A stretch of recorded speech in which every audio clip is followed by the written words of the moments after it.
to welcome to the stage one of the good, longtime friends of the Aspen Strategy Group, John Podesta. He's held every difficult job in the United States government and has recently gone back to, I think, what is one of your greatest passions, which is to solve the crisis that is climate change.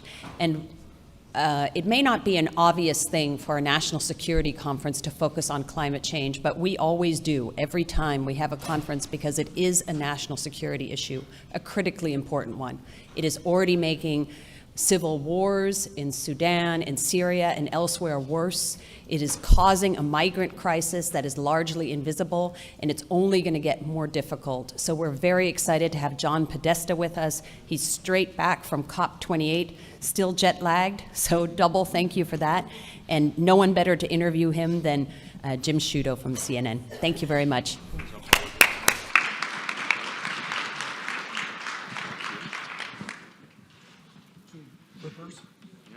We'll put you on the right for once, right? That's where I'm comfortable. Thanks so much. Apologies for dispensing with the tie. I'm importing a little bit of Aspen, Colorado by going a little bit more casual to Washington, given the weather. You know, to Anya's point as we started, I never doubt that climate is a national security issue, and whenever I have conversations with folks who doubt the reality of climate change, I will always direct them to the U.S. Navy's website, where the U.S. Navy speaks quite openly about the many consequences in terms of national security, migration, wars over finite resources, et cetera. To that point, I don't have to tell you that, but it's certainly something that I have to bring up frequently on the air.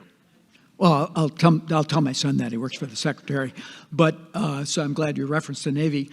But maybe I'll start by telling you a story, Jim, because this is triggering for me, which is when I was Bill Clinton's chief of staff in the year 2000, Gail Smith, who I think you know, who went on to run USAID for President Obama, was our senior director for Africa. And we sent her into the briefing room one day to say that climate change and HIV/AIDS, these transnational threats, were security threats. And she literally got laughed out of the briefing room by your colleagues. Fast forward 14 years later, and the Quadrennial Defense Review first identified climate change as a threat multiplier. And I say today that it's no longer, we shouldn't think about it as a threat multiplier. It is the threat. The effect that Anya noted on human security cascades into national security challenges across the board, both because of the internal displacement of people, which exacerbates state fragility, as well as people pouring over the borders, which has, obviously, as we're watching what's going on Capitol Hill and our inability to kind of find a path forward to get the resources that Ukraine needs, the resources that Israel needs. I think it is something that I think we will only get worse and be more exacerbated in the years ahead. So we have to take it seriously on those terms, as well as obviously on the economic and environmental terms that we usually discuss the topic. Yeah, that connection between the environment, climate change, and mass migration from Africa into Europe and from South America here is a connection I don't think we make often enough as we're discussing those issues on the air, but we should make more often. All right, to the topic at hand, given COP28 is underway, there is some cautious optimism being expressed by the organizers and others that they will come to some sort of concrete agreement on the phasing out or the phasing down of fossil fuels. I wonder, do you share that optimism? Look, I think it's a healthy debate. I just came from over there. The United States is on record as being in favor of phasing out of unabated fossil fuels. We did that in the G7 a while ago, and Secretary Kerry's been clear about that. But there's still resistance to it, so the negotiations are now kind of in the clinches. I think one of the things that's happened at this COP, though, is the focus on the emissions from the oil and gas sector have probably never been as prominent. We've been talking for a long time about the need to stop building unabated coal-fired power plants and have put pressure on countries like China to begin to not only stop building new plants, but start retiring their old plants. But I think this COP, perhaps because it's hosted by the UAE, has really put a bullseye on the emissions from the oil and gas sector. On the good news side, I think that led to a significant step forward in terms of reducing methane from the production and transportation of oil and gas. The United States took a lead on that with the rules that the EPA just finalized to reduce emissions from the oil and gas sector. But I think in general, the commitments that were made, I think on the second day of COP, were substantial. But that really only gets at the emissions that are coming from production. It doesn't get to what people in that world refer to as scope 3. What happens when the oil is actually used and the emissions that are coming from that? You mentioned the word which has been quite a buzzword there, which is the word unabated. Explain what that actually means, because, and does it involve an element of fantasy to say, well, as long as we figure out a way to rein all that stuff in once it's in the atmosphere, we'll be okay? Yeah, well, unabated means that, there are processes by which you can capture the emissions, the CO2. Are any of those proven? Well, they're theoretically proven. Whether they're economic is really the question. I think there's a lot of investment going on now. A little bit more distant is direct air capture, although the Department of Energy has supported some demonstration projects in that space as well, and people like Oxy, formerly Occidental Petroleum, are spending a significant amount of capital trying to demonstrate that technology. That's pulling carbon out of the atmosphere and then sequestering it by injecting it into the ground. More typically, what people are referring to is taking the CO2 out of a stream and then injecting it underground for permanent storage. Has it been demonstrated? Yes, but is it a solution? And I think this is where there's quite a bit of contention even in the COP. I think one way to think about this is you can't just keep burning fossil fuels forever and ever and think that you can grab that CO2 and just put it back underground.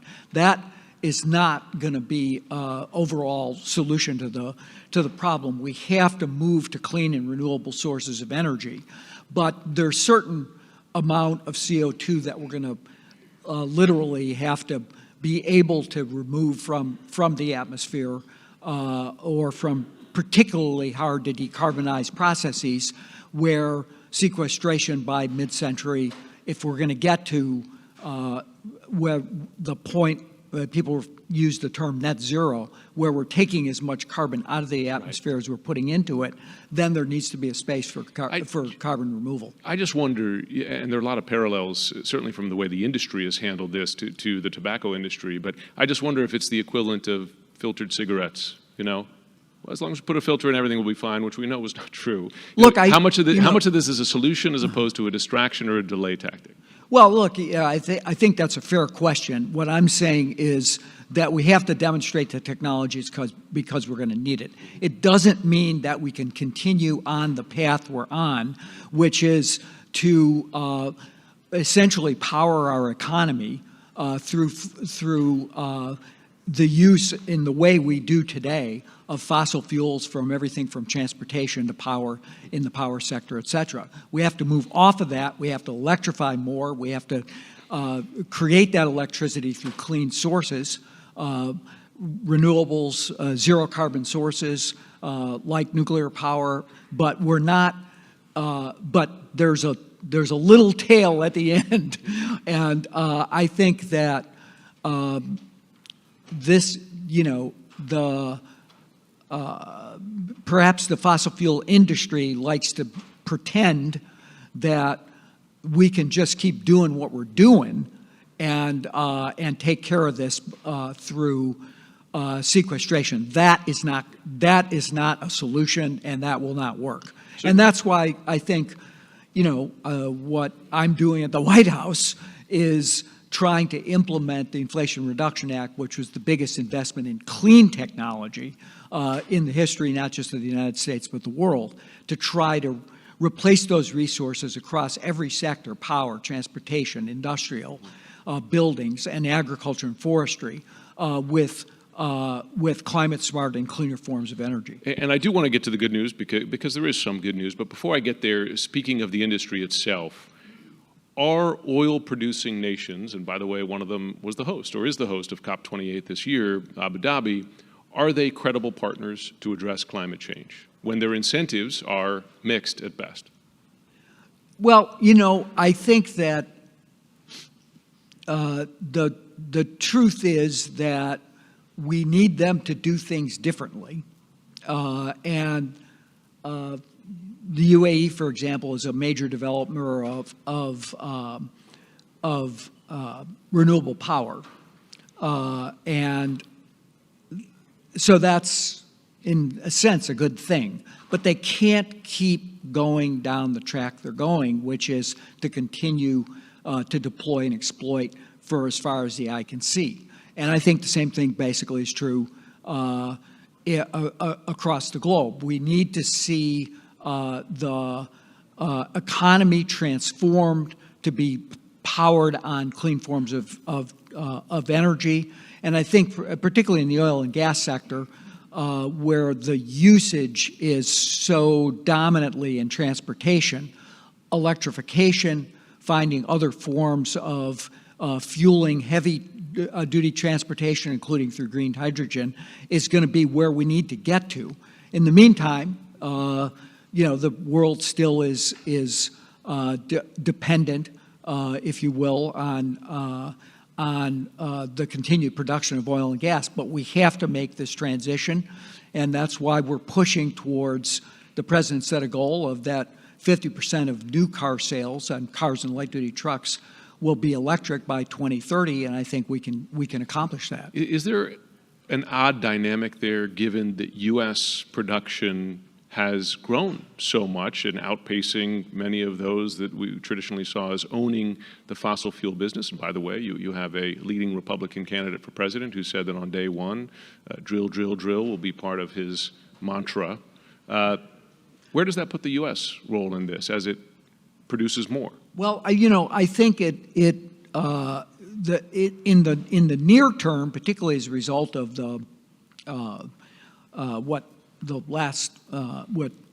Minister Cameron was talking about, the effect of the invasion of Ukraine, the effect initially on the spike in oil prices, that's come down now, shows our security dependency on fossil fuels, which we need to break.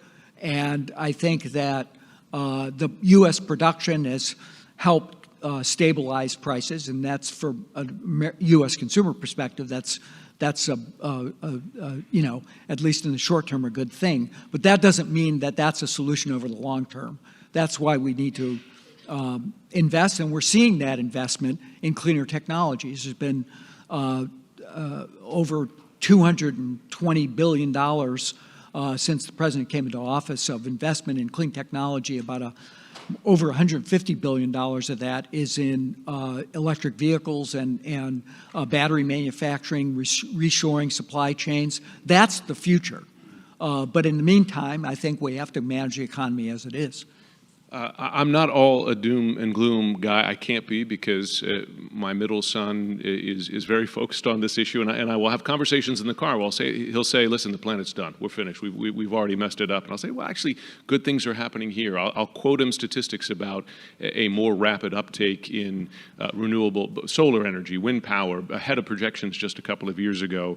Those are real numbers. They're not partisan numbers. They're real numbers. It's the reason why I have my car plugged in downstairs, because I couldn't go home to my middle child. So talk about what, from your perspective, is outpacing your projections on the positive side of the ledger. Well, I think you've mentioned some things. I think what we've seen is really a renaissance in manufacturing led by these clean technologies. I mean, I think that last year, 4% of all spending on buildings, durable goods was in the clean energy sector in the United States. That's really been as a result of people making that transition, moving forward with innovation, with new technologies, with commitment, that's where the future is. The same thing is true in terms of renewable energy. Solar is now the cheapest form of energy generation in the world. That's why it's outpaced and now is significantly outpacing fossils in terms of electricity production at a global level, and why we're seeing the big uptake in the United States with respect to the percentage of new production coming on board in the United States. But there's things happening, I think, as I said, across the board, more climate-smart agriculture. We're seeing it in the building sector, transition to the overall sales from the pandemic to now has slowed down a little bit in terms of what people are doing in terms of even in their own homes to transition from, for example, from gas-burning furnaces to heat pumps. But as a percentage of new installations, heat pumps are going up. And I think you're just seeing across the board this movement towards clean energy, and I think that's being led by a policy environment where the government has enabled private sector investment, and the private sector is responding with tremendous energy, actually. One sign of trouble is specifically on offshore wind, though. Yeah. With inflation, it's increased the prices. You've had companies such as Shell pulling out of projects, Martha's Vineyard off of New England. Well, most famously, Ørsted in New Jersey pulling out Yes. 2 projects. Yeah. Economics had been your friend to this point, particularly on wind, but in this case, that's not the case. And I wonder, do you think that's a short-term setback? I do. And I think even Ørsted is still in the U.S. market. They're still developing 2 projects. They're breaking ground on, kind of as we speak. The federal government has done a better job, I think, of increasing the pace of permitting in that context. We just permitted the largest wind project in the U.S., Dominion, off the coast of Virginia. That project is on track and I think will be built. And we'll see the first production off Cape Cod soon. So I think it is true that the headwinds for offshore wind have been more severe, I think, because they're dependent on a lot of upfront investment, and the interest rate environment has, as well as it's taken a little bit of effort and time to get those supply chains going in the U.S. They're more developed in Europe. The industry was obviously more developed in Europe. But so there's a kind of premium in the U.S. right now as those supply chains are developed. But I think as inflation abates, as the interest rate environment gets a little bit better, as people are penciling out those projects, and there's still a very strong commitment and future for offshore wind. We're seeing, for example, New York moving forward with some new offerings, and I think those will come in. Now, did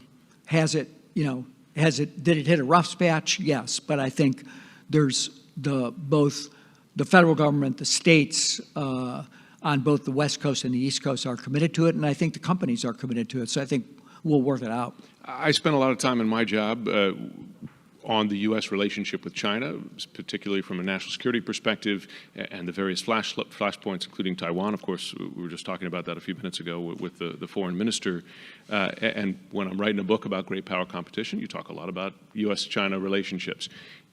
the one area of cooperation that is both necessary for the sake of the world, of course, as the U.S. and China have to work together on climate change, but it's also an issue that I'll often hear from policymakers to say, well, it's an area of hope because we are actually discussing cooperation on that issue. And I wonder, is that something you share? Is that too optimistic of you? And can you have that cooperation even when you're discussing potential war plans over Taiwan? Yeah. Well, I have a history with this because I was, during my tenure with President Obama, I negotiated with the Chinese over a joint statement that we issued in November of 2014 that I think really sparked the negotiations that led to the Paris Agreement in 2015. So I spent a lot of time with the person who is now their chief negotiator, as did Secretary Kerry when he was Secretary of State. He's now continued that, and I give credit to Secretary Kerry for sticking with it, for going back and back and back. And I think the result of the Secretary's meeting with Xie Zhenhua in Sunnylands just maybe 6 weeks ago resulted in some movement forward with the Chinese making a commitment to bind all their greenhouse gases into their NDC. That was a very important step for China. They participated in the work that's going on now at COP around methane reductions, which is a particularly potent greenhouse gas. So that's good news. But I think we're in a very different place than we were during my tenure with President Obama. Both the relationship is more on edge, and we're in a period of real competition. As I think back, particularly at the early days, going back probably into the Bush years, there was the more discussion of cooperation, et cetera. Now we're in a technological competition across a broad range of technologies, semiconductors, clean technology. The Chinese control too much from a security perspective of particularly the upstream technologies around critical minerals, batteries, upstream solar supply chains around the development of ingots and wafers. What we're trying to do is push towards reshoring, friendshoring some of that, working with our allies to reduce our dependency on China for the production of those really critical technologies for the next couple of decades. And hard restrictions. I promised, Anya, to go to the audience for one question. So think about it, and let's pick someone so we can get there. I do have one more question for you. There's almost...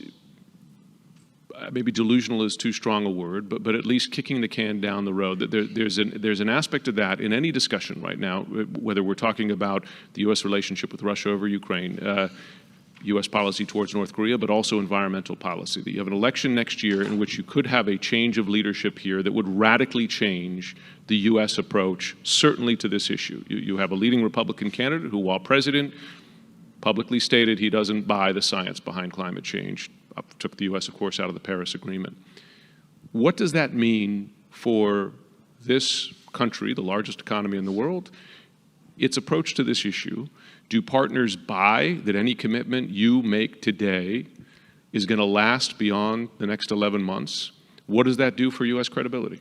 Well, look, the last time we had a climate denier in the White House, which wasn't that long ago, who tried to reverse all the actions that had taken place by a bipartisan group of presidents before him. I think, and particularly the decision to pull out of Paris sparked the We're Still In movement from state and local governments, from the private sector, from universities, from nonprofits, et cetera. I met with a lot of them now. Now we're all in, is they've rebranded, when I was in Dubai. And you have this tremendous leadership at the state and local level, and at the business level, et cetera, that are still pushing forward. What I say about the Inflation Reduction Act is, it was built to be durable, and I'm maybe just a veteran of the Affordable Care Act, so I like to, like to believe that history will repeat itself. But it's built to be durable because the 10 years of support for this clean energy transition that's built into the tax code is resulting in all this economic activity that I mentioned around the country, steel going in the ground, jobs being created, more than 210,000 jobs created just since the bill passed. And that's more every month. It's happening all across the country, north to south, east to west. People focus on red places, but it's happening in California and Nevada and Georgia and Michigan and New York and Maine. It's happening all across the country. That's very hard to uproot. So I'm confident that the policy is here to stay because the crisis is here to be dealt with, and it will organize, I think, society for a long time to come. Okay, hopeful note. Do we have a question from the audience in our remaining seconds? Gentleman here, microphone coming. If you could make it brief, and then I'll ask you to make it, because they like to keep on schedule. Is this on? China is the largest producer of electric vehicles in the world. Are they doing anything to move away from coal-fired electric generation?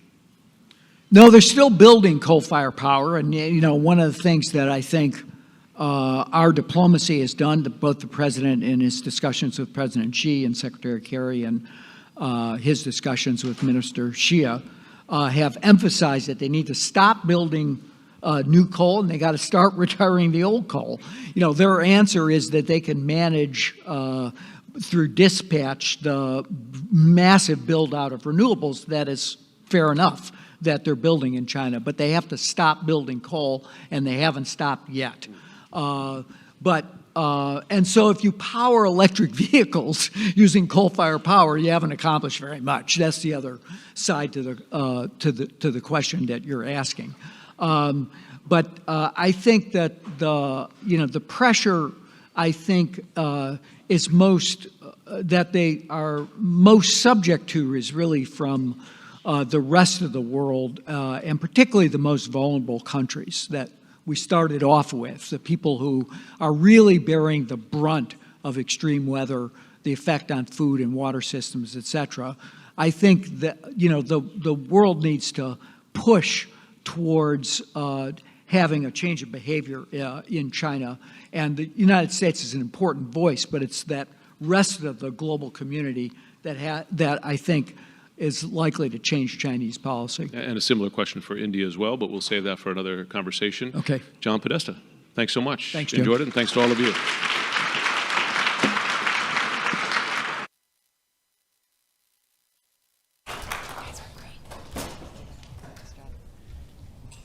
Thank you so much to Jim Sciutto and John Podesta. Ladies and gentlemen, we now have for you a very special treat. We're very proud to welcome Catherine Tai, who is the United